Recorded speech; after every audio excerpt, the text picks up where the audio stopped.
अद्यस्य यतोऽन्वयादितरतश्चार्थेष्वभिज्ञस्वराट् तेने ब्रह्महृदाय आदिकवये मुह्यन्ति यं सूरयः तेजो वारिमृदां यथा विनिमयो यत्र त्रिसर्गो मृषा धाम्ना स्वेन सदा निरस्तकुहकं सत्यं परं धीमहि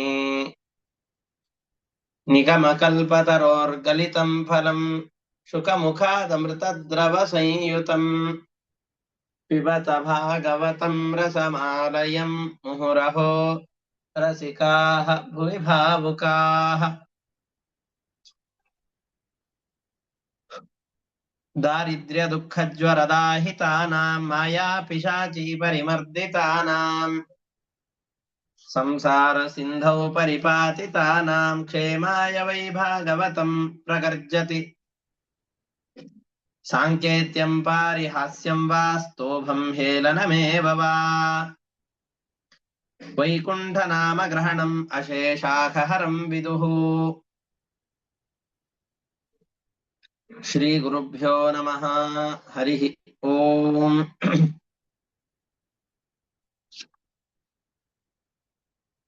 ಒಂಬತ್ತನೇ ಸ್ಕಂದ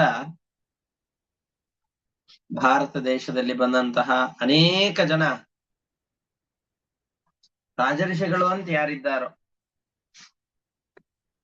ಆ ರಾಜಋಷಿಗಳ ಚರಿತ್ರೆಯನ್ನ ನಿರೂಪಣೆ ಮಾಡಿಕೊಡುವಂತಹ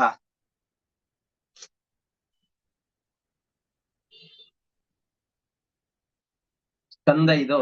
ಇದರಲ್ಲಿ ಅಂಬರೀಷ ಚಕ್ರವರ್ತಿಯ ಕಥೆಯನ್ನು ನಾವು ನೋಡ್ತಾ ಇದ್ದೇವೆ. 9ನೇ ಸ್ಕಂದದ 6ನೇ ಅಧ್ಯಾಯದಲ್ಲಿ 6 ಶ್ಲೋಕಗಳ ಭಾವಾರ್ಥವನ್ನು ನಾವು ನಿನ್ನೆ ಗಮನಿಸಿದ್ದೇವೆ. ಇನ್ನು 7ನೇ ಶ್ಲೋಕದ ಭಾವಾರ್ಥದಿಂದ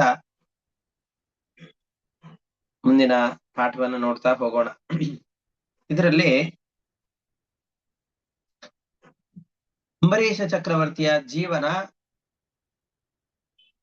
ಯಾವುದಕ್ಕೋಸ್ಕರ ಮುಡಿಪಾಗಿದ್ವು ಅನ್ನೋದನ್ನ ನಿರೂಪಣೆ ಮಾಡ್ತಾ ಇದ್ದಾರೆ.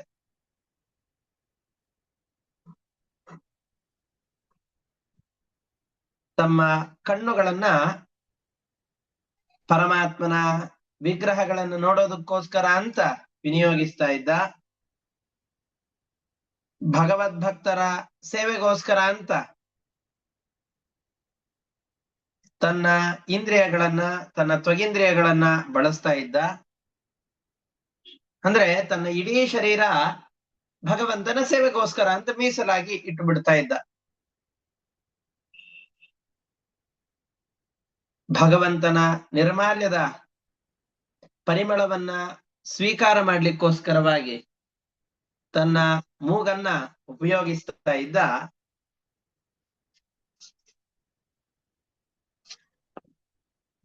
ಭಗವಂತನಿಗೆ ನಿವೇದಿತವಾದ ಆಹಾರವನ್ನೇ ಭೋಗ ಮಾಡ್ತಾ ಇದ್ದ, ಭೋಗಿಸ್ತಾ ಇದ್ದ. ಪಾದಗಳನ್ನ ಭಗವಂತನ ದೇವಾಲಯಗಳಿಗೆ ಹೋಗ್ಲಿಕ್ಕೆ ಅಂತ ಉಪಯೋಗಿಸ್ತಾ ಇದ್ದ. ಅಂದ್ರೆ ದಿವಸದಲ್ಲಿ 1-2 ಹೆಜ್ಜೆಗಳನ್ನ ಅಥವಾ ಒಂದು 5 ನಿಮಿಷ ದೇವಾಲಯಕ್ಕೆ ಹೋಗ್ಬಹುದು, ಬೇರೆ ಕೆಲಸಕ್ಕೂ ಉಪಯೋಗಿಸ್ತಾರಲ್ಲ ಅಂತಂದ್ರೆ ಇಷ್ಟೇ. ನಾ ಹಿಂದೆ ಅನೇಕ ಬಾರಿ ಹೇಳಿದ ಹಾಗೆ, ನಾವು ಹೋಗುವ ಪ್ರತಿಯೊಂದು ಹೆಜ್ಜೆಯೂ ಭಗವಂತನ ಮನೆಗೆ ಹೋಗ್ತಾ ಇದ್ದೇವೆ, ಭಗವಂತನ ಮನೆಯಲ್ಲಿಡುವಂತಹ ಹೆಜ್ಜೆಗಳು ಅಂತ ಅನುಸಂಧಾನ ಮಾಡಿದರೆ ಎಲ್ಲವೂ ಪ್ರದಕ್ಷಿಣೆಯೇ. ತಿನ್ನುವ ಪ್ರತಿಯೊಂದು ಪದಾರ್ಥವೂ ಭಗವಂತನಿಗೆ ನಿವೇದಿತವಾದರೆ ಅದು ಪ್ರಸಾದವೇ. ಭಗವಂತನಿಗೆ ಅರ್ಪಿಸಿದಂತಹ ವಸ್ತುಗಳನ್ನ ಆಘ್ರಾಣಿಸಿದರೆ ಅದೆಲ್ಲವೂ ನಿರ್ಮಾಲ್ಯ ಆಘ್ರಾಣವೇ. ಮಹಾತ್ಮರ ಸೇವೆಗೋಸ್ಕರ ಶರೀರವು ಮೀಸಲಾಗಿತ್ತು ಅಂತಂದ್ರೆ ನಮ್ಮ ಶರೀರ ಸಾರ್ಥಕ ಅನ್ನುವಂತಹ ಅನುಸಂಧಾನ ಅಷ್ಟೆ. ಮನಸ್ಸಿನಲ್ಲಿ ಈ ಚಿಂತನೆಗಳು ಯಾವಾಗ್ಲೂ ಇರಬೇಕು. ತನ್ನ ಎಲ್ಲ ಬಯಕೆಗಳನ್ನ ಭಗವಂತನ ಸೇವೆಗೋಸ್ಕರ ಅಂತ ಮೀಸಲಾಗಿಟ್ಟಿದ್ದಾನೆ. ವಿಷಯ ಪದಾರ್ಥದ ಭೋಗಗಳು ಆ ಸಂದರ್ಭದಲ್ಲಿ ಆಗತ್ತಷ್ಟೆ. ನಾವು ಅದನ್ನ ಹೇಗೆ ಅಂತಂದ್ರೆ ಅಡಿಗೆಗೆ ಅಂತ ಹಚ್ಚಿದಂತಹ ಬೆಂಕಿಯಿಂದ ಚಳಿಗಾಲದಲ್ಲಿ ಸ್ವಲ್ಪ ಚಳಿಯೂ ಹೋಗುವ ಹಾಗೆ, ಚಳಿ ಹೋಗ್ಬೇಕು ಅಂತ ಆ ಬೆಂಕಿ ಹಚ್ಚಿದ್ದಲ್ಲ, ಅಡಿಗೆ ಮಾಡ್ಬೇಕು ಅಂತಾನೆ ಹಚ್ಚಿದ್ದು. ಚಳಿಗಾಲದಲ್ಲಿ ಆ ಬೆಂಕಿಯ ಎದುರುಗಡೆಯಲ್ಲಿ ನಿಂತಾಗ ಸ್ವಲ್ಪ ಉಷ್ಣ ಸಿಕ್ಕು ಚಳಿಯ ಪ್ರಭಾವ ಕಡಿಮೆಯಾಗುವ ಹಾಗೆ ಭಗವಂತನ ಪೂಜೆಗೆ ಅರ್ಚನೆಗೆ ಅಂತ ಹೊರಟಾಗ ಆ ಸಂದರ್ಭದಲ್ಲಿ ಏನು ಸುಖಾನುಭವ ಆಗತ್ತೋ ಅದೂ ಕೂಡ ಅನುಭವಿಸ್ತಾ ಇದ್ದ. ಆದರೆ ಅದುವೇ ಮುಖ್ಯವಾದ ಉದ್ದೇಶವಾಗಿದ್ದಿಲ್ಲ. ಅವನಿಗೆ ಪರಮ ಸುಖ ಮಹಾತ್ಮರ ಸಂಗಮದಿಂದಲೇ, ಸಜ್ಜನರ ಸಹವಾಸದಿಂದಲೇನೆ ಅಪೂರ್ವವಾದಂತಹ ಸುಖವನ್ನ ಅವನು ಅನುಭವಿಸ್ತಾ ಇದ್ದ. ಈ ರೀತಿಯಾಗಿ ತನ್ನ ಪ್ರತಿಯೊಂದು ಕಾರ್ಯಗಳನ್ನ, ನಾ ಅದನ್ನೇ ಹೇಳಿದ್ದು, ತನ್ನ ಪ್ರತಿಯೊಂದು ಕಾರ್ಯಗಳನ್ನ ಭಗವನ್ಮಯವಾಗಿ, ಭಗವಂತನ ಪೂಜಾರೂಪವಾಗಿ ಮಾಡಿ ಭಗವಂತನಿಗೆ ಅರ್ಪಣೆ ಮಾಡ್ತಾ ಇದ್ದ. ಹಾಗೀಗಲ್ಲ, ಸರ್ವಾತ್ಮನಾ ಭಕ್ತಿಯನ್ನ ಪರಮಾತ್ಮನಲ್ಲಿ ಮಾಡ್ತಾ ಇದ್ದ. ವಿಷಯ ಸರ್ವಾತ್ಮನಾ ಭಕ್ತಿ ಅಂತಂದ್ರೆ ಯಾವುದೋ ಒಂದು ಫಲದ ಈಡೇರಿಕೆಗೋಸ್ಕರ ನಾವು ಮಾಡುವಂತಹ ತಾತ್ಕಾಲಿಕವಾದ ಭಕ್ತಿ ಅಲ್ಲ. ಯಾವ ಭಕ್ತಿ ನಿಷ್ಕಲ್ಮಶವಾದದ್ದು, ಫಲದ ಬಯಕೆಯಿಂದ ಕೂಡಿದ್ದಲ್ವೋ ಅಂತಹ ಭಕ್ತಿಯನ್ನ ಪರಮಾತ್ಮನಲ್ಲಿ ಮಾಡ್ತಾ ಇದ್ದ. ಇದು ಸರ್ವಾತ್ಮನಾ ಭಕ್ತಿ ಅಂತಂದ್ರೆ ಇದೆ. ಅಷ್ಟೇ ಅಲ್ಲ, ಭಗವಂತನ ಭಕ್ತರು ಯಾರಿದ್ದಾರೋ ಅವರನ್ನೇ ತನ್ನ ಗುರುಗಳನ್ನಾಗಿ ಮಾಡಿಕೊಂಡಿದ್ದ. ಅವರು ಹೇಳಿದ ರೀತಿಯಲ್ಲಿ ರಾಜಭಾರವನ್ನು ನಡೆಸ್ತಾ ಇದ್ದ. ದೇವತೆಗಳಿಗೆಲ್ಲ ಬೃಹಸ್ಪತ್ಯಾಚಾರ್ಯರು ಗುರುಗಳಿದ್ದ ಹಾಗೆ ಇವನಿಗೂ ಕೂಡ ಭಗವಂತನ ಭಕ್ತರು ಅಂತ ಯಾರು ಪ್ರಸಿದ್ಧರಾದವರಿದ್ದಾರೋ ಅವರನ್ನೇ ಗುರುಗಳನ್ನಾಗಿ ಸ್ವೀಕಾರ ಮಾಡಿ ಅವರ ಆದೇಶದಂತೆ ರಾಜ್ಯಭಾರವನ್ನ ಮಾಡ್ತಾ ಇದ್ದ. ಅನೇಕ ಋಷಿಗಳನ್ನ, ವಸಿಷ್ಠರು, ಅಸಿತ, ಗೌತಮ ಎಂಬಂತಹ ಮಹಾಮುನಿಗಳು ಇವರೆಲ್ಲರನ್ನ ಸೇರಿಸಿಕೊಂಡು ಸರಸ್ವತಿ ನದಿಯ ತೀರದಲ್ಲಿ, ಸರಸ್ವತಿ ನದಿ ಅಂದ್ರೆ ರಾಜಸ್ಥಾನ, ಉತ್ತರ ಪ್ರದೇಶದ ಕೆಲವೊಂದಿಷ್ಟು ಭಾಗಗಳು, ಈ ಪಶ್ಚಿಮ ಬಂಗ ಯಾವ್ದು ಪಂಜಾಬ್ ಮುಂತಾದಂತಹ ಪ್ರಾಂತ್ಯಗಳಲ್ಲಿ ಈಗಲೂ ಕೂಡ ಸರಸ್ವತಿ ನದಿಯ ಕುರುಹುಗಳು ಸಿಗತ್ತೆ ಅಂತ ಹೇಳ್ತಾರೆ. ಆಮೇಲೆ ಋಗ್ವೇದದ ಅನೇಕ ಭಾಗಗಳಲ್ಲಿ ಸರಸ್ವತಿ ನದಿಯ ಉಲ್ಲೇಖ ಬರುತ್ತೆ. ಮತ್ತು ಭಾರತದಲ್ಲಿ, ಮಹಾಭಾರತದಲ್ಲಿ ಅಂತೂ ವಿಶೇಷವಾಗಿ ಸರಸ್ವತಿ ನದಿಯ ಉಲ್ಲೇಖ ಇದೆ. ಈಗ ಅದು ಗುಪ್ತಗಾಮಿನಿಯಾದಂತಹ ನದಿ ಅದು.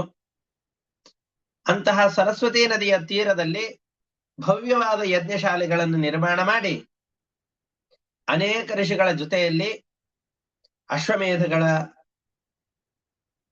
ಪ್ರಕ್ರಿಯೆಯನ್ನು ನಡೆಸಿ, ಅದು ಭಗವಂತನ ತೃಪ್ತಿಗೋಸ್ಕರ ಅಶ್ವಮೇಧಾದಿ ಯಾಗಗಳನ್ನ ಮಾಡಿ ಪರಮಾತ್ಮನ ಆರಾಧನೆಯನ್ನು ಮಾಡಿದಂತಹ ಮಹಾಜ್ಞಾನಿ ಅಂಬರೀಷ ಚಕ್ರವರ್ತಿ.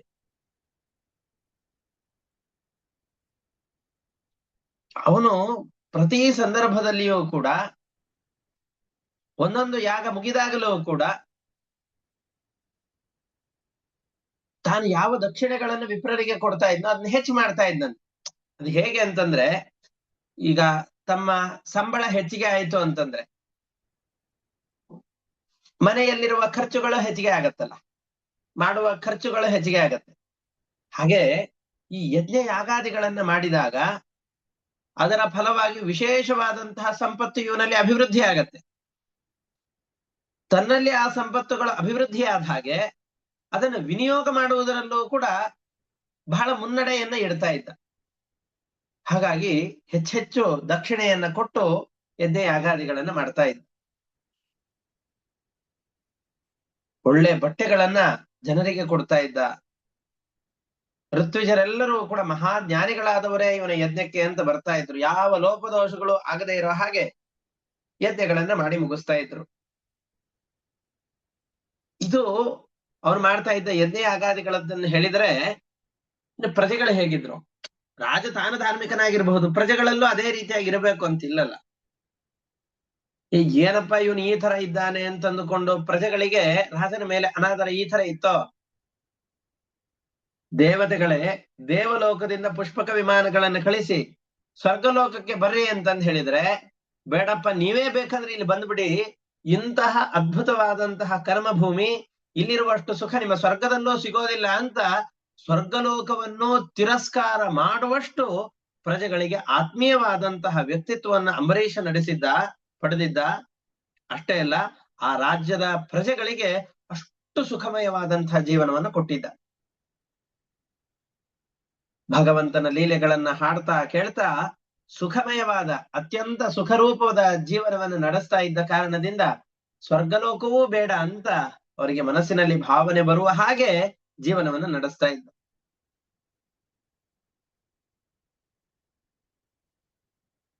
ಇದಾದ್ಮೇಲೆ ನಮಗೆ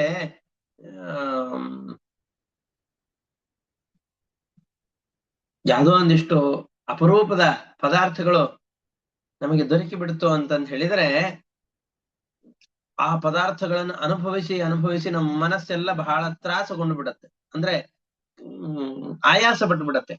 ಉದಾಹರಣೆಗೆ, ನಾವು ಬಹಳ ದಿವಸದಿಂದ ಆಗಿ ಒಂದು ಒಳ್ಳೆ ನಮ್ಮ ಮನೆಗೆ ಹೋಗ್ಬೇಕು ಅಂತ ಇರ್ತೇವೆ, ಅಥವಾ ಯಾವ ಹೊಸ ಮನೆಯನ್ನು ಕೊಂಡುಕೊಂಡು ನಮ್ಮ ಮನೆಯಲ್ಲಿ ವಾಸ ಮಾಡಬೇಕು ಅಂತ ಇರ್ತೇವೆ, ಅಥವಾ ಯಾವುದೋ ಒಂದು ಊರಿಗೆ ಪ್ರವಾಸಕ್ಕೆ ಅಂತ ಹೋಗಬೇಕು ಅಂತ ಅಂದುಕೊಂಡಿರ್ತೇವೆ, ಅಥವಾ ಹೊಸದಾದ ವಾಹನವನ್ನು ಖರೀದಿ ಮಾಡಿ ಅದರಲ್ಲಿ ಚೆನ್ನಾಗಿ ಸುತ್ತಾಡಬೇಕು ಅಂತ ಅಂದುಕೊಂಡಿರ್ತೇವೆ, ಅಥವಾ ಒಳ್ಳೆ ಟಿವಿಯನ್ನು ತಗೊಂಡು ಬಂದು ಅದರಲ್ಲಿ ಚೆನ್ನಾಗಿ ಮನಸ್ಸು ಸೋರೆಗೊಳ್ಳುವ, ಮನಸ್ಸು ತೃಪ್ತಿ ಆಗುವಷ್ಟು ಅದರಲ್ಲಿ ಚಿತ್ರಗಳನ್ನು ವೀಕ್ಷಣೆ ಮಾಡಬೇಕು ಅಂತ ಅಂದುಕೊಂಡಿರ್ತೇವೆ, ಹೊಸದಾದ ಮೊಬೈಲ್ಗಳನ್ನ ತಗೊಂಡು ಅದರಲ್ಲಿ ಏನೇನನ್ನೋ ನೋಡ್ಬೇಕು ಅಂತ ಅಂದುಕೊಂಡಿರ್ತೇವೆ.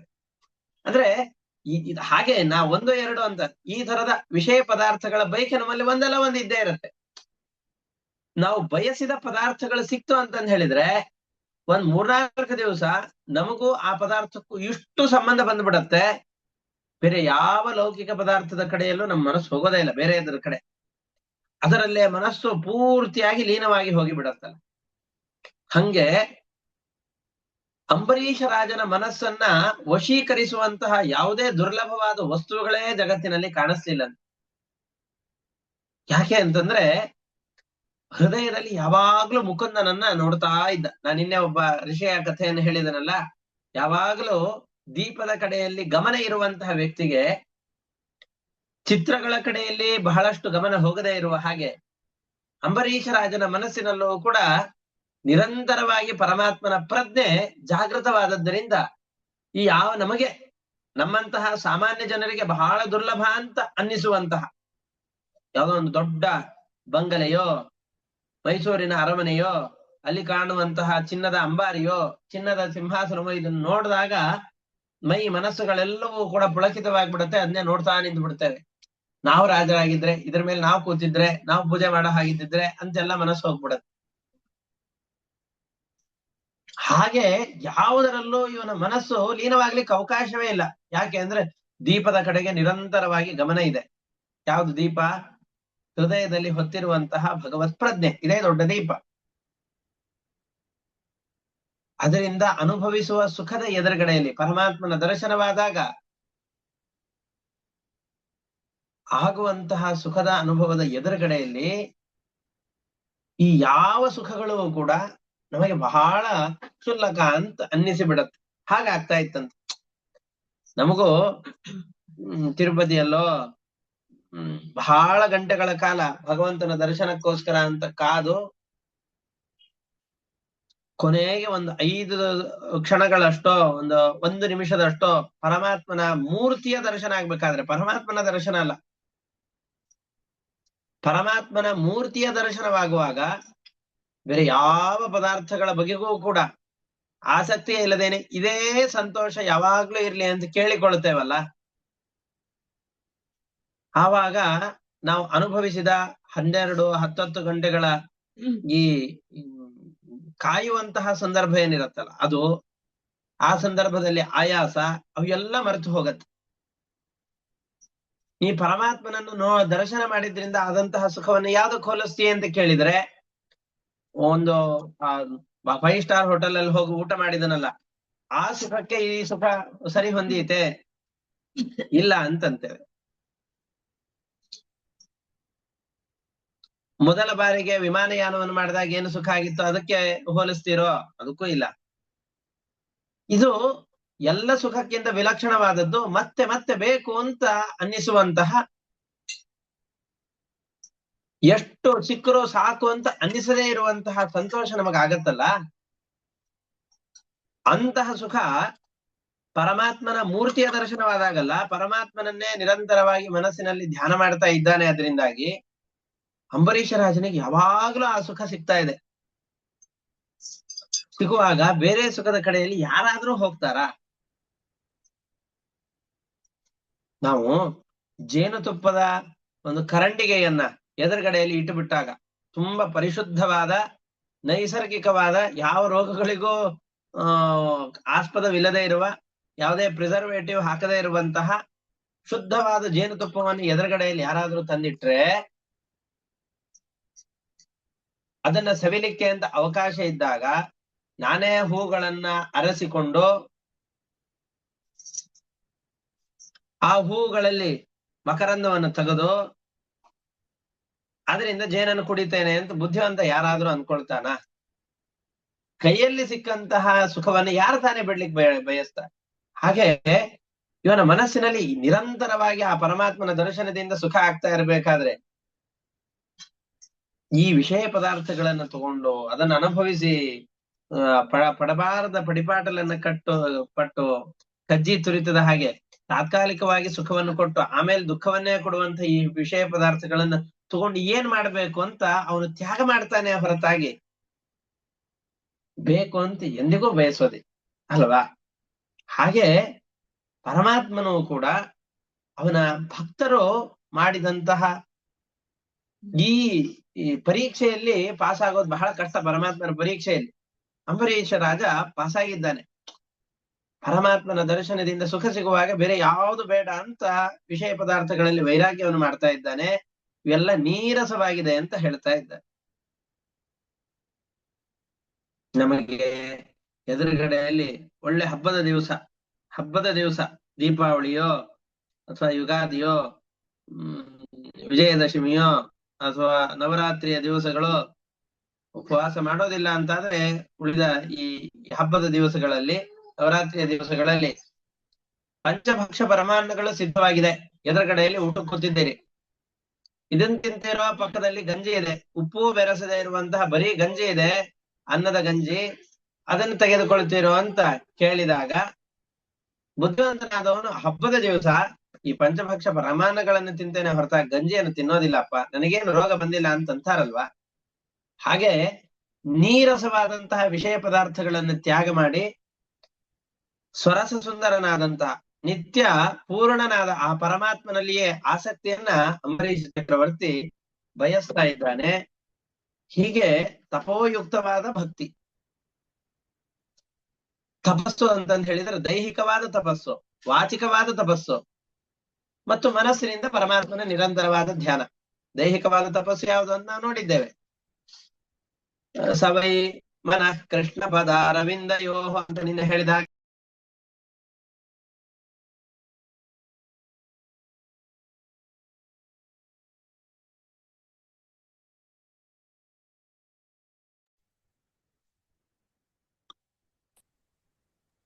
ಇಲ್ಲ.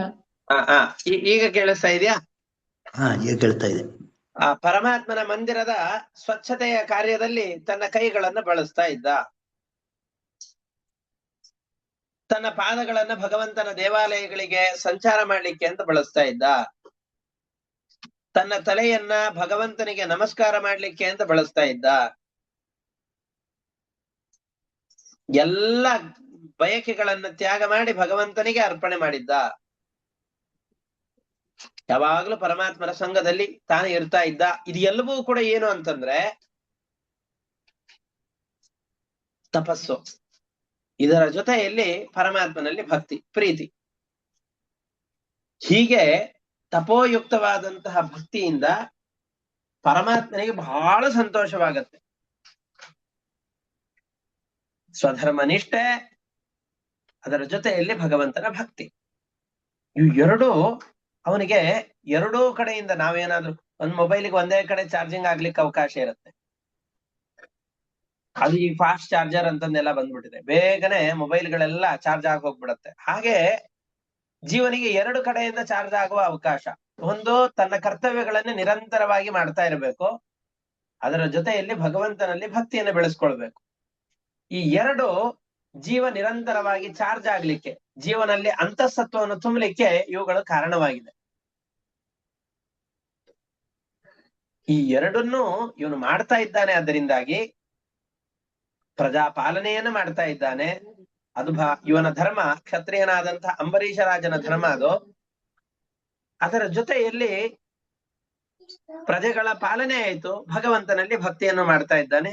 ಇದರಿಂದಾಗಿ ವಿಷಯಾಸಕ್ತಿ ಇಲ್ಲ, ಪ್ರಜೆಗಳ ಪಾಲನೆ ಎಂಬ ಸ್ವಧರ್ಮದಲ್ಲಿ ಆಸಕ್ತನಾಗಿದ್ದಾನೆ, ಪರಮಾತ್ಮನಲ್ಲಿ ಅತಿಶಯವಾದ ಭಕ್ತಿಯನ್ನು ಮಾಡ್ತಾ ಇದ್ದಾನೆ.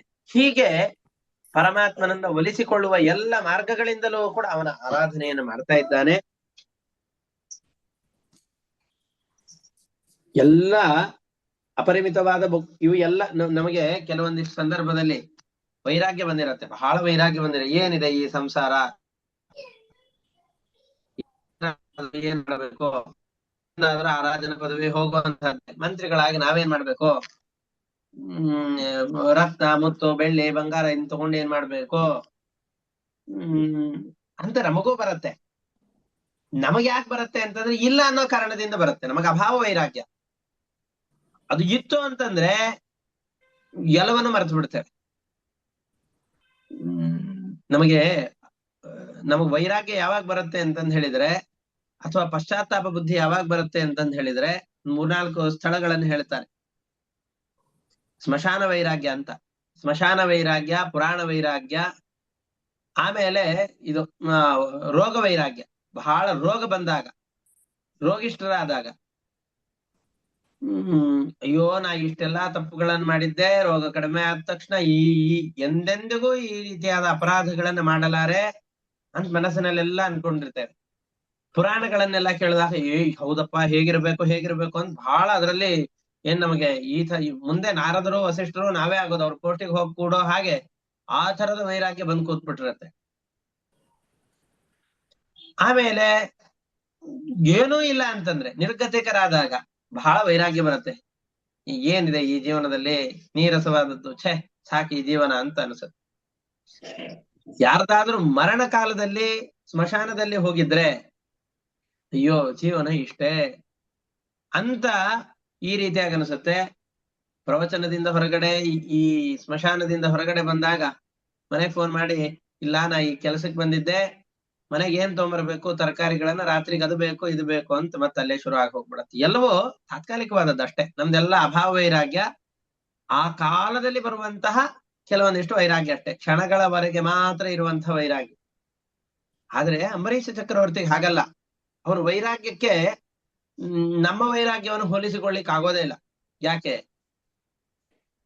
ಭವ್ಯವಾದ ಮನೆ ಅಲ್ಲ, ಅರಮನೆಯೇ ಇದೆ, ಹೆಂಡತಿ ಮಕ್ಕಳು, ಉತ್ತಮವಾದ ಬಂಧುಗಳು, ದೊಡ್ಡದಾದ ಸೈನ್ಯ.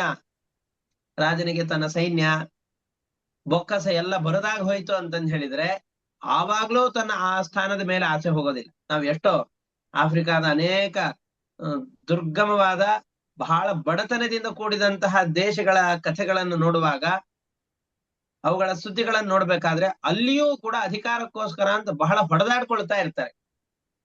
ಏನೂ ಇರೋದಿಲ್ಲ, ನಿರ್ಗತಿಕರು, ಆದ್ರೆ ಅಧಿಕಾರದ ದಾಹ ಇರುತ್ತೆ. ಆದ್ರೆ ಇವಂದು ಆ ಥರ ಅಲ್ಲ. ಆನೆ, ಕುದುರೆ, ರಥ, ಪದಾತಿಗಳು ಏನೇನಿದೆಯೋ ಎಲ್ಲ ಸೈನ್ಯದ ಸಂಪತ್ತಿದೆ. ಎಷ್ಟು ಖರ್ಚು ಮಾಡಿದ್ರೂ ಕೂಡ ಖಾಲಿ ಆಗದೇ ಇರುವಷ್ಟು ಸಂಪತ್ತು ಇವನ ಬೊಕ್ಕಸದಲ್ಲಿ ಬಿದ್ದಿದೆ. ಇವೆಲ್ಲದರಿಂದ ಕೂಡಿದ್ರೂ ಕೂಡ ಇವುಗಳಲ್ಲಿ ಅತಿಯಾದಂತಹ ಆಸಕ್ತಿ ಅನರ್ಥಕರ ಅಂತ ಅಂಬರೀಷ ಚಕ್ರವರ್ತಿಗೆ ದೃಢವಾದ ವಿಶ್ವಾಸ ಇತ್ತು. ಎದುರುಗಡೆಯಲ್ಲಿ ವೈದ್ಯರ ಶಾಲೆಗೆ ಹೋಗಿ ಬಂದವ್ರಿಗೆ, ಅಂದ್ರೆ ದವಾಖಾನೆಗೆ ಹೋಗಿ ಬಂದಿರ್ತಾರೆ, ಶುಗರ್ ತುಂಬಾ ಹೈ ಲೆವೆಲ್ ಅಲ್ಲಿ ಇದೆ, ಇನ್ನೇನಾದ್ರೂ ಸ್ವೀಟ್ ತಿಂದ್ರೆ ಅಂತಂದ್ ಹೇಳಿದ್ರೆ ತುಂಬಾ ಕಷ್ಟ ಆಗತ್ತೆ. ನೀವು ರವೆ ಕುಡಿದ್ರೆ ಒಳಗಡೆಯಲ್ಲಿ ರವೆ ಪಾಯಸ ಆಗಿ ಹೋಗ್ಬಿಡತ್ತೆ, ಅಷ್ಟು ಸಕ್ಕರೆ ದೇಹದ ಒಳಗಡೆಯಲ್ಲೇ ಇದೆ ಅಂತಂತಾರೆ. ಬರೀ ರವೆ ಗಂಜಿ ಕುಡ್ರಿ ಸಾಕು, ಒಳಗಡೆ ಹೋಗಿ ಪಾಯಸ ಆಗಿ ಹೋಗ್ಬಿಡತ್ತೆ ಅಂತ. ಅಷ್ಟು ಸಕ್ಕರೆಯ ಅಂಶ ದೇಹದ ಒಳಗಡೆಯಲ್ಲಿದೆ ಅಂತ ವೈದ್ಯರ ಮಾತಿನಿಂದ ಭಯಗೊಂಡಂತಹ ವ್ಯಕ್ತಿ ಮನೆಗೆ ಬಂದು ಹಬ್ಬ ಹರಿದಿನಗಳ ಸಂದರ್ಭದಲ್ಲಿ ತನ್ನ ಎದುರುಗಡೆಯಲ್ಲಿ 5-6 ಥರದ ಸಿಹಿ ಪದಾರ್ಥಗಳನ್ನು ಇಟ್ಟಿದ್ರು, ತಿನ್ಲಿಕ್ಕೆ ಹಿಂದು ಮುಂದೆ ನೋಡ್ತಾನೋ ಇಲ್ಲೋ.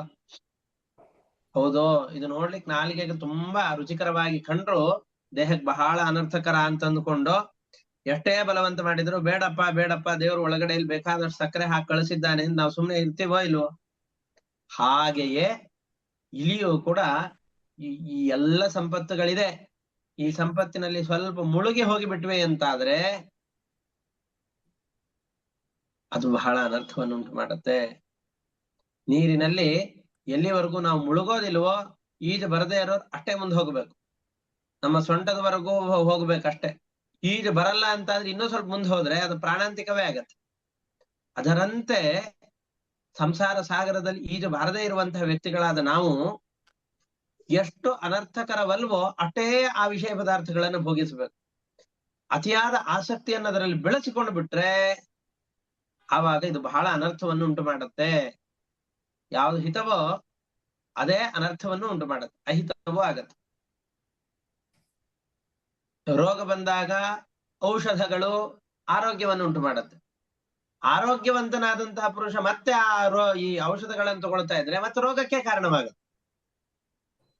ಔಷಧ ಅಂತ ಅನ್ಕೊಂಡು ಆರೋಗ್ಯಪೂರ್ಣನಾದ ವ್ಯಕ್ತಿ ಮತ್ತೆ ಔಷಧಗಳನ್ನು ತಗೊಳ್ತಾನೇನೋ ಅದು ಅನರ್ಥಕರವೇ ಅದು. ಹಾಗೆಯೇ ಅತಿಯಾದ ಭೋಗ ಎಂದಿಗೂ ಅನರ್ಥಪ್ರದ ಅಂತ ತಿಳಿದುಕೊಂಡು ಅವುಗಳಲ್ಲಿ ಆ ಭಾವನೆಯನ್ನಿಟ್ಟುಕೊಂಡು ಆ ಪದಾರ್ಥಗಳ ಜೊತೆಯಲ್ಲಿ ವಾಸ ಮಾಡ್ತಾ ಇದ್ದ.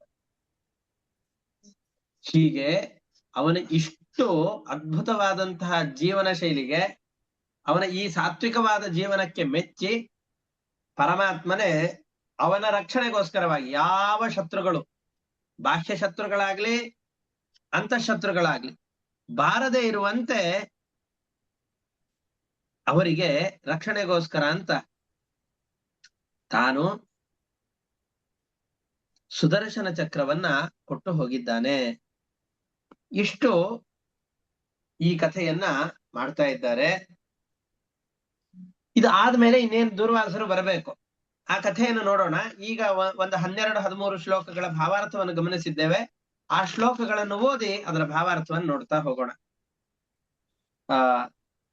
6ನೇ ಶ್ಲೋಕವನ್ನೇ ಹೇಳಿ ಮತ್ತೆ ಮುಂದೆ ಹೋಗ್ತೇನೆ. 9ನೇ ಸ್ಕಂದದ್ದು 6ನೇ ಅಧ್ಯಾಯದ್ದು.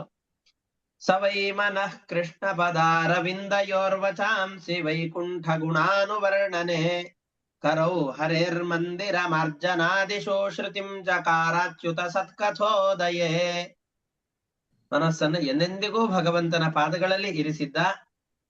ತನ್ನ ಮಾತುಗಳು ಇರೋದೇ ಭಗವಂತನ ಸ್ತೋತ್ರಕ್ಕೋಸ್ಕರ, ಇನ್ನೊಬ್ಬರನ್ನ ಆಡ್ಲಿಕ್ಕೆ, ಹೆಂಡತಿ ಗಂಡನನ್ನು ಬೈಲಿಕ್ಕೆ, ಗಂಡ ಹೆಂಡತಿಯನ್ನು ಬೈಲಿಕ್ಕೆ, ಇದಕ್ಕೋಸ್ಕರ ಮಾತೆಲ್ಲ ಇರೋದಲ್ಲ ಅಂತ ತಿಳಿದುಕೊಂಡಿದ್ದ. ಕರೋ ಹರೇರ್ ಮಂದಿರ ಮಾರ್ಜನಾದಿಶು, ಕೈಗಳೆಲ್ಲ ಇರೋದು ಹರಿಯ ಮಂದಿರದ ಮಾರ್ಜನಕ್ಕೋಸ್ಕರವಾಗಿ, ಭಗವಂತನ ದೇವಾಲಯಗಳ ಶುದ್ಧಿಗೋಸ್ಕರ ಅಂತ ಇರೋದು ಅಂತ. ಅದಕ್ಕೆ ನಾವ್ ಎಲ್ಲಾದ್ರೂ ದೇವಸ್ಥಾನಕ್ಕೆ ಹೋದ್ವಿ ಅಂತಂದು ಹೇಳಿದ್ರೆ ಗಂಡು ಮಕ್ಕಳಿಗೆ ಸ್ವಲ್ಪ ಇದು ಸಂಕೋಚವೋ ಅಥವಾ ಅಹಂಭಾವವೋ ನಮಗೆಲ್ಲ ಬಹಳ ಇರುತ್ತೆ. ಆದ್ರೆ ಸ್ತ್ರೀಯರು ಎಲ್ಲಾದ್ರೂ ಹೋದ್ರೆ, ದೇವಸ್ಥಾನಗಳಲ್ಲಿ ಹೋದಾಗ ಎಲ್ಲಾದ್ರೂ ಹೂ ಕಟ್ತಾ ಇದ್ದಾರೆ ಅಂತಂದ್ರೆ ಅಲ್ಲಿ ಸ್ತ್ರೀಯರು ಇರ್ತಾರೆ. ಭಗವಂತನ ಮಂದಿರದ ಒಳಗಡೆಯಲ್ಲಿ ಬಳಸುವ ಪಾತ್ರೆಗಳನ್ನೇನಾದ್ರೂ ತೊಳಿತಾ ಇದ್ದಾರೆ ಅಂತಂದ್ರೆ ಒಂದ್ 5-6 ಜನ, 1-2-3 ಜನ ಕೂತಿದ್ರು ಅಂದ್ರೆ ಸಾಕು, ಮತ್ 3-4 ಜನ ಅದ್ರ ಜೊತೆಯಲ್ಲಿ ಕೈಯನ್ನು ಜೋಡಿಸಿ ಅದಕ್ಕೆ ಸಹಕಾರವನ್ನು ಕೊಟ್ಬಿಡ್ತಾರೆ. ಹೀಗೆ ತುಂಬಾ ಸುಲಭವಾಗಿ ಪರಮಾತ್ಮನ ಪೂಜೆಯನ್ನು ಮಾಡ್ಲಿಕ್ಕೆ ಅವಕಾಶ ಇದೆ. ಅಂತಹ ಪೂಜೆಯಲ್ಲಿ ಒಂದು ಪೂಜೆ ಭಗವಂತನ ಮಂದಿರದ ಕಸ ಗುಡಿಸೋದು. ಆ ಕೆಲಸವನ್ನ ಚಕ್ರವರ್ತಿಯಾದ ಅಂಬರೀಷ ರಾಜ ಮಾಡ್ತಾ ಇದ್ದ. ಶ್ರುತಿಂ ಚಕಾರಾಚ್ಯುತ ಸತ್ಕಥೋದಯೇ, ನಿರಂತರವಾಗಿ ಭಗವಂತನ ಕಥಾಶ್ರವಣವನ್ನ ಮಾಡ್ತಾ ಇದ್ದ. ಮುಕುಂದ ಲಿಂಗಾಲಯ ದರ್ಶನೇ ದೃಶೌ ತದ್ಭೃತ್ಯ ಗಾತ್ರ ಸ್ಪರ್ಶೇಂಗಂ ಘ್ರಾಣಂಚ ತತ್ಪಾದ ಸರೋಜ ಸೌರಭ ಶ್ರೀಮತ್ತುಲಸ್ಯಾಂ ರಸನಾಂ ತದರ್ಪಿತೆ. ಭಗವಂತನ ರೂಪವನ್ನು ನೋಡ್ಲಿಕ್ಕೆ ಅಂತ ತನ್ನ ಕಣ್ಣುಗಳನ್ನ ಬಳಸ್ತಾ ಇದ್ದ. ಅಂದ್ರೆ ಅಲ್ಲಪ್ಪ ಬೇರೆಯವ್ರನ್ನ ನೋಡ್ತಾ ಇರ್ಲಿಲ್ವಾ, ಬರೀ ಭಗವಂತನ ಮೂರ್ತಿಗಳನ್ನ ದರ್ಶನ ಮಾಡ್ತಾ ಇದ್ದ. ಹೇಗ್ ಸರಿ ಅಂತ ಅನ್ಸತ್ತೆ. ಇದು ತುಂಬಾ ಅರ್ಥಗರ್ಭಿತವಾದದ್ದು. ನಾವು ಭಗವಂತನ ಮೂರ್ತಿ ಅಂತ ಯಾವ್ದನ್ನ ಚಿಂತನೆ ಮಾಡ್ತೇವೆ ಅಂತಂದ್ರೆ, ಯಾವ ಪ್ರತಿಮೆಗಳಿದೆಯೋ ಆ ಪ್ರತಿಮೆಗಳಲ್ಲಿ ಭಗವಂತನ ಸನ್ನಿಧಾನ ಇರುತ್ತೆ ಅಂತ ಅಷ್ಟೇ ಅಲ್ಲ. ಭಗವಂತ ಎಲ್ಲ ಕಡೆಯಲ್ಲಿ ಎಲ್ಲ ವಸ್ತುಗಳಲ್ಲೂ ಇದ್ದಾನೆ. ಶುನಿಚೈವ ಶ್ವಪಾಕೇಚ ಪಂಡಿತಾ ಸಮದರ್ಶಿನಃ ಅಂತ ಭಗವದ್ಗೀತೆಯಲ್ಲಿ ಪ್ರತಿಯೊಂದು ವಸ್ತುಗಳಲ್ಲೂ ಪರಮಾತ್ಮ ಪೂರ್ಣನಾಗಿ ನೆಲೆಗೊಂಡಿದ್ದಾನೆ.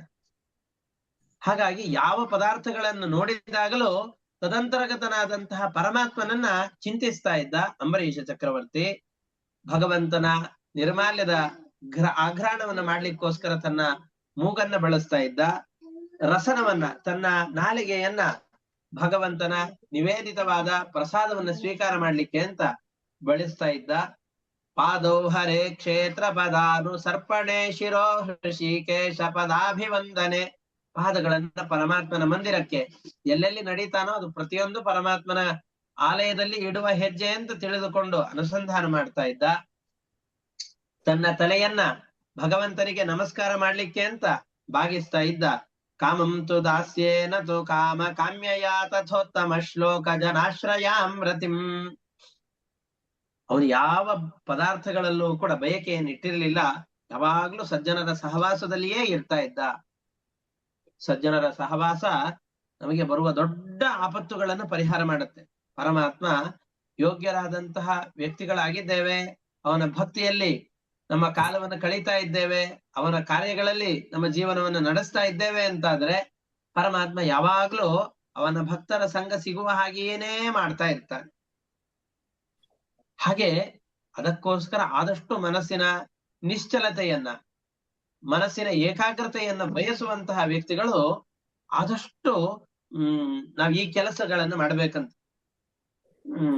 ಎಂದೆಂದಿಗೂ ಮನಸ್ಸನ್ನ ಏಕಾಗ್ರವಾಗಿ ಇಟ್ಕೊಳ್ಬೇಕು, ನಿಶ್ಚಲವಾಗಿ ಇಟ್ಕೊಳ್ಬೇಕು ಅಂದ್ರೆ ಹರಿಭಕ್ತರ ಸಂಪರ್ಕದಲ್ಲಿ ಇರಬೇಕು ಅಂತ ಹೇಳ್ತಾರೆ. ವೈಷ್ಣವರ ಸಂಪರ್ಕದಲ್ಲಿ ಇರಬೇಕು ಅಂತ. ಈ ರೀತಿಯಾಗಿ ನಾನು ಮಾಡುವ ಪ್ರತಿಯೊಂದು ಕರ್ಮಗಳನ್ನು ಭಗವಂತನ ಪೂಜೆ ಅಂತ ತಿಳಿದುಕೊಂಡು ಪೂರ್ಣವಾದ ಭಕ್ತಿಯನ್ನ ಪರಮಾತ್ಮನಲ್ಲಿ ಮಾಡ್ತಾ ಇದ್ದ. ಭಗವಂತನ ಭಕ್ತರಾದ ಮುನಿಗಳು ಅಂತ ಯಾರಿದ್ದಾರೋ ಅವರ ಅಣತಿಯಂತೆಯೇ, ಅವರ ಆದೇಶದಂತೆ ರಾಜ್ಯಪಾಲನೆಯನ್ನು ಮಾಡ್ತಾ ಇದ್ದ.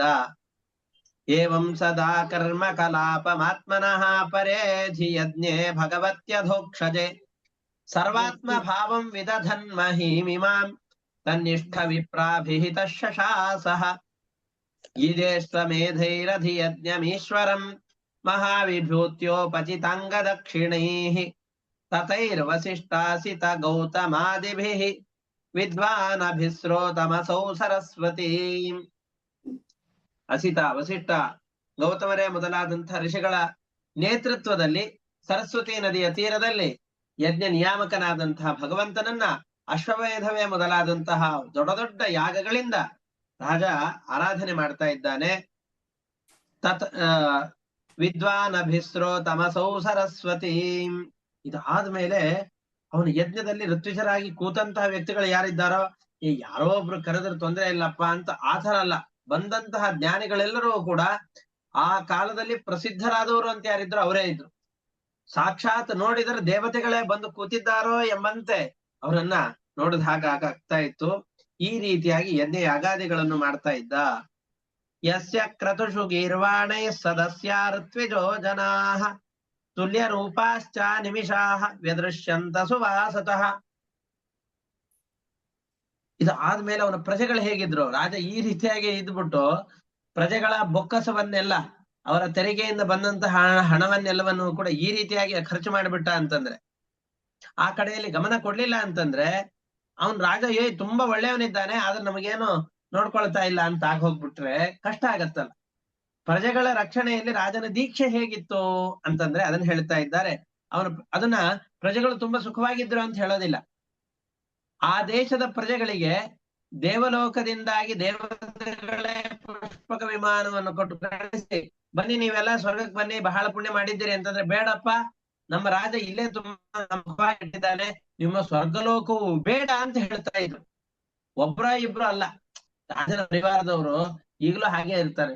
ಬೇಡಪ್ಪ, ಭೂಮಿಯಿಂದ ಹೋಗ್ಬಿಟ್ರೆ ನಮ್ಮ ನರಕದಲ್ಲಿ ಬೋಂಡ ಕರೆದು ಅಷ್ಟು ಪಾಪ ಮಾಡಿದೀವಿ, ನಾವು ಬರೋದಿಲ್ಲ ಅಂತ ಭಯದಿಂದ ಹೇಳ್ತಾರೆ. ಹಾಗಲ್ಲ, ರಾಜನ ಸುತ್ತಮುತ್ತಲು ಇರುವಂತಹ ಪರಿವಾರದವರು ಅಷ್ಟೇ ಅಲ್ಲ, ತೆರೆಯ ಭಾರದಿಂದಾಗಿ ಕುಸಿತ ಹೋದಂತಹ ಜನರೆಲ್ಲ ಏನು ರಾಜಭಾರ ಮಾಡ್ತಾರೋ, ಏನು ಮಂತ್ರಿಗಳು, ಏನು ರಾಜಕಾರಣಿಗಳು ಅಂತ ನಾವೆಲ್ಲ ಬೈದುಕೊಳ್ತೇವಲ್ಲ, ಹಾಗೆ ಒಬ್ಬನು ಬೈಕೊಳ್ತಾ ಇದ್ದಿಲ್ಲ.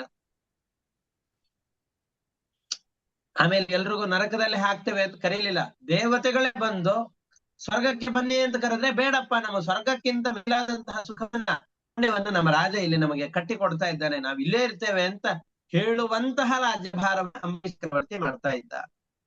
ಸ್ವರ್ಗೋ ನ ಪ್ರಾರ್ಥಿತೋ ಯಸ್ಯ ಮನುಜೈರಮರ ಪ್ರಿಯ. ಹಾಗೆ ಅಂತ ಅನ್ಕೊಂಡು ಇವನಿಗೆ ದೇವತೆಗಳ ಮೇಲೆ ದ್ವೇಷ ಇಲ್ಲ, ದೇವತೆಗಳಲ್ಲಿ ಅತಿಯಾದ ಭಕ್ತಿಯನ್ನು ಮಾಡ್ತಾ ಇದ್ದಾನೆ. ಶೃಣ್ವದ್ಭಿಃ ಉಪಗಾಯದ್ಭಿಃ ಉತ್ತಮ ಶ್ಲೋಕ ಚೇಷ್ಟಿತಂ. ಅವರು ಕೂಡ ಅಂಬರೀಷ ರಾಜನಂತೆ ಹರಿಭಕ್ತರಾಗಿದ್ರು. ಯಾವಾಗ್ಲೂ ಭಗವಂತನ ಶ್ರವಣ ಮನನ ಸ್ತೋತ್ರಗಳ ಗಾಯನ ಇದರಲ್ಲಿ ಜೀವನವನ್ನು ನಡೆಸ್ತಾ ಇದ್ರು. ಸಮೃದ್ಧ ಯಸ್ಯನೋ ಕಾಮಾಹ ಸ್ವರಾಜ್ಯ ಪರಿಭಾವಿತಾಃ ದುರ್ಲಭ ಅಪಿ ಸಿದ್ಧಾನ ಮುಕುಂದಂ ಹೃದಯ ಪಶ್ಯತಃ. ಇನ್ನು ಅಂಬರೀಷ ಚಕ್ರವರ್ತಿಗೆ ಮನಸ್ಸಿನಲ್ಲಿ ಯಾವ ವಿಷಯ ಪದಾರ್ಥಗಳ ಕಾಮನೆಯೇ ಹುಡ್ತಾ ಇರ್ಲಿಲ್ಲ. ಯಾಕೆ? ಯಾವಾಗ್ಲೂ ಪರಮಾತ್ಮನನ್ನ ತನ್ನ ಹೃದಯದಲ್ಲಿ ಧರಿಸಿದ್ದ. ಎನ್ಮೇ ಹೃದೋತ್ಕಂಠ್ಯ ವತಾ ಧೃತೋ ಹರಿಹಿ ಅಂತ ಬ್ರಹ್ಮದೇವರು ಹೇಳ್ತಾರೆ. ಅವರು ಒಂದು ಮಾತಿದೆ, ನಾನು ಎಂದಿಗೂ ಸುಳ್ಳನ್ನು ಮಾತಾಡೋದಿಲ್ಲ, ನನ್ನ ಇಂದ್ರಿಯಗಳು ಕೆಲಸದಲ್ಲಿ ಎಂದಿಗೂ ಪ್ರವೃತ್ತಿ ಆಗೋದಿಲ್ಲ, ನನ್ನ ಮನಸ್ಸಿನಿಂದಲೂ ಕೂಡ ಎಂದಿಗೂ ನಾನು ಪರರಿಗೆ ಕೆಟ್ಟದನ್ನ ಆಲೋಚನೆ ಮಾಡೋದಿಲ್ಲ. ಯಾಕೆಂದರೆ ನನ್ನ ಮನಸ್ಸಿನಲ್ಲಿ ಭಗವಂತ ದೃಢವಾಗಿ ನಿಂತಿದ್ದಾನೆ ಅಂತ ಬ್ರಹ್ಮದೇವರು ಹೇಳುತ್ತಾರೆ. ಅದೇ ರೀತಿಯಾಗಿ ಅಂಬರೀಷ ಚಕ್ರವರ್ತಿಯಲ್ಲೂ ಕೂಡ ಮನಸ್ಸಿನಲ್ಲಿ ಪರಮಾತ್ಮನ ದೃಢ ಧ್ಯಾನ ಇರುವ ಕಾರಣದಿಂದಾಗಿ ಅವನು ಹೇಳ್ತಾ ಇದ್ದಾನೆ, ನಾನು ಯಾವ ಪದಾರ್ಥಗಳನ್ನು ಬಯಸೋದಿಲ್ಲ, ಅವನು ನನಗೆ ಆಸೆಯೇ ಇಲ್ಲ ಅಂತ ಅವನು ಹೇಳ್ತಾ ಇದ್ದಾನೆ. ಈ ರೀತಿಯಾಗಿ ತಪಸ್ಸಿನ ಜೊತೆಯಲ್ಲಿರುವಂತಹ ಭಕ್ತಿ, ಇಂತಹ ಭಕ್ತಿಯಿಂದಾಗಿ ಪರಮಾತ್ಮನ ಪ್ರೀತಿ ಮಾಡ್ತಾ ಎಲ್ಲ ವಿಷಯಾಸಕ್ತಿಗಳಿಂದ ದೂರವಾಗಿ ಇದ್ದ. ಇದ್ದು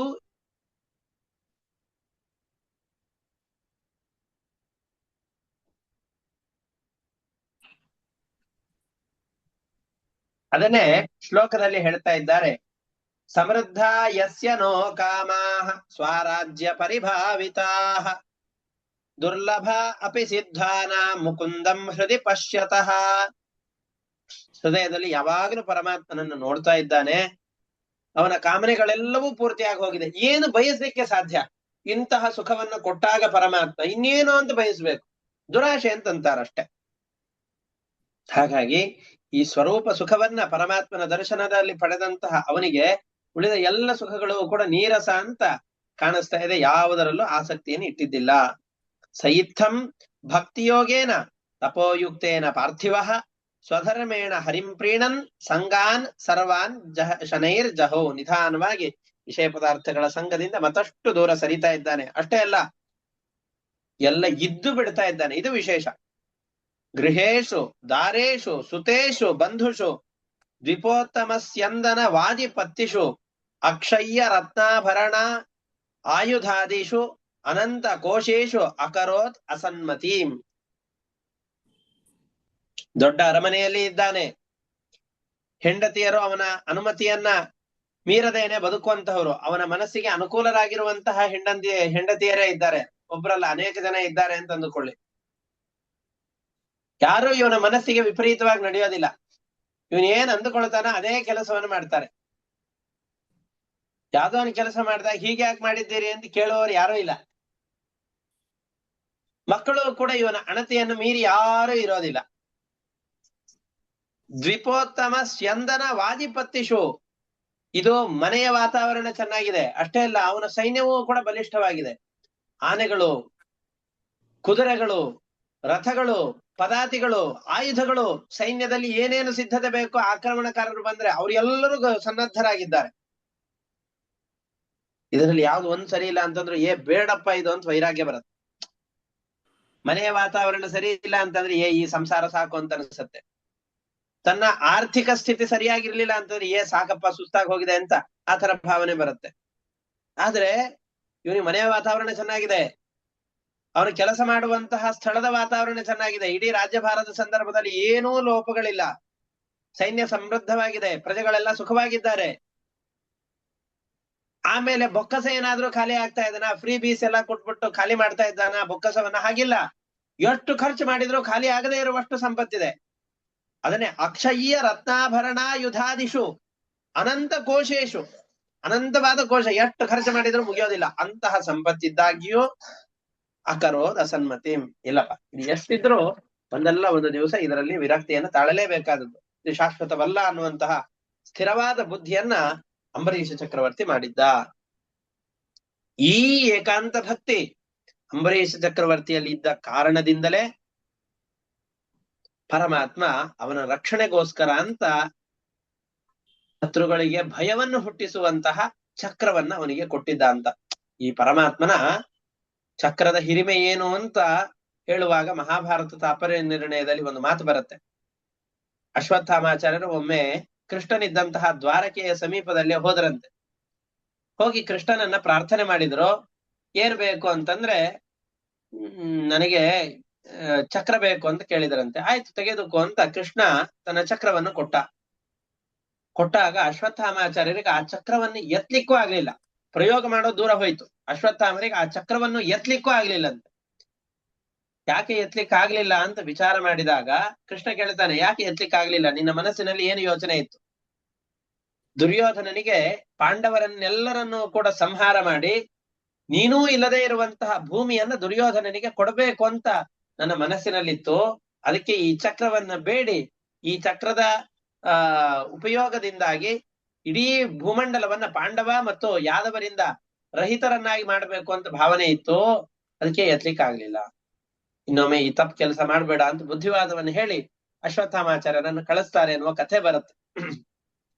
ಹಾಗಿದ್ದಾಗ ಯಾವ ಚಕ್ರವನ್ನ ಕೆಟ್ಟ ಭಾವನೆ ಇದ್ದವರು ಎತ್ಲಿಕ್ಕೂ ಆಗೋದಿಲ್ವೋ, ಯಾವ ಚಕ್ರದ ತೇಜಸ್ಸಿನ ಎದುರುಗಡೆಯಲ್ಲಿ ಜಗತ್ತಿನ ಯಾವ ಅಸ್ತ್ರಗಳ ಆಟವೂ ನಡೆಯೋದಿಲ್ವೋ ಅಂತಹ ಸುದರ್ಶನಾಸ್ತ್ರವನ್ನ ಅಂಬರೀಷ ಚಕ್ರವರ್ತಿಯ ಈ ಭಕ್ತಿಯೋಗಕ್ಕೆ ಮೆಚ್ಚಿ ಪರಮಾತ್ಮ ರಕ್ಷಣೆಗೋಸ್ಕರ ಅಂತ ಅಲ್ಲಿಯೇ ನೇಮನ ಮಾಡಿದ್ದ. ಹೇಗೆ ಬಲಿಚಕ್ರವರ್ತಿಯ ಮನೆಯನ್ನ ಕಾವಲುಗಾರನಾಗಿ ಪರಮಾತ್ಮ ಕಾದಿದ್ದಾನೋ ಹಾಗೆ ತನ್ನ ಆಯುಧದ ಮುಖಾಂತರವಾಗಿ ಅಂಬರೀಷ ಚಕ್ರವರ್ತಿಗೆ ರಕ್ಷಣೆಯನ್ನ ಪರಮಾತ್ಮ ಕೊಟ್ಟಿದ್ದಾನೆ. ಇಂತಹ ಅಂಬರೀಷ ಚಕ್ರವರ್ತಿ ಒಂದು ವ್ರತವನ್ನ ಮಾಡಬೇಕು ಅಂತ ತನ್ನ ಪತ್ನಿಯ ಜೊತೆಯಲ್ಲಿ ಸೇರಿಕೊಂಡು ಸಂಕಲ್ಪವನ್ನು ಮಾಡ್ತಾ ಇದ್ದಾನೆ. ಆ ಸಂದರ್ಭದಲ್ಲಿ ದೂರ್ವಾಸ ಋಷಿಗಳು ಆ ಸ್ಥಳವನ್ನ ಪ್ರವೇಶ ಮಾಡ್ತಾರೆ ಅಂತ ಮುಂದೆ ಆ ಕಥೆ ಪ್ರಾರಂಭವಾಗತ್ತೆ. ಅದನ್ನ ಮತ್ತೆ ಮುಂದಿನ ಪಾಠದಲ್ಲಿ ನೋಡೋಣ ಅಂತ ಹೇಳ್ತಾ ಇವತ್ತಿನ ಪಾಠವನ್ನ ಇಷ್ಟಕ್ಕೆ ಮುಕ್ತಾಯ ಮಾಡ್ತಾ ಇದ್ದೇನೆ. ಹರಯೇ ನಮಃ. ಶ್ರೀಕೃಷ್ಣಾರ್ಪಣಮಸ್ತು. ಅನೇನ ಭಾವಿ ಯತ್ ಪುಣ್ಯಂ ತೇನ ಪ್ರೀಣಾತು ಕೇಶವಃ. ಹರಯೇ ನಮಃ. ಶ್ರೀಕೃಷ್ಣಾರ್ಪಣಮಸ್ತು. ಎಲ್ಲರಿಗೂ ನಮಸ್ಕಾರ. ನಮಸ್ಕಾರ.